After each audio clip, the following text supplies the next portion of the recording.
ജനങ്ങൾ കാത്തിരിക്കുന്നത് UDF ഭരണം. MK Raghavan MP.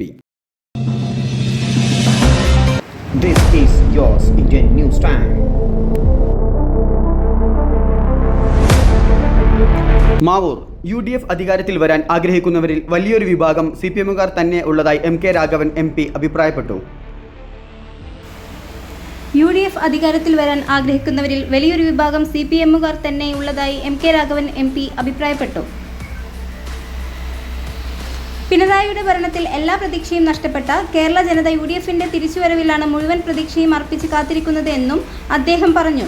കുന്ദമംഗലത്തെ വികസന സാധ്യതകൾ പ്രയോജനപ്പെടുത്താനും കാലങ്ങളായി മുടങ്ങിക്കിടക്കുന്ന പല പദ്ധതികളും യാഥാർത്ഥ്യമാക്കാനും UDF അധികാരത്തിൽ വരേണ്ടത് അനിവാര്യമാണെന്നും അദ്ദേഹം കൂട്ടിച്ചേർത്തു.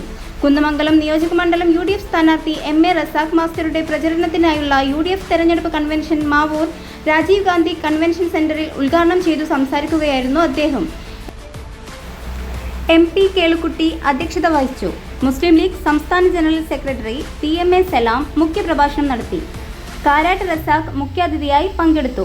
നേതാക്കളായ Ummer Pandakasala, N Subramanian, UC Raman, KA Khader master, KC Abu Cholakkal, Rajendran, K Moosa Maulavi, Dinesh Perumanna, AT Basheer, EM Jayaprakash, KP Rajasekharan Karat, Razak എന്നിവർ സംസാരിച്ചു.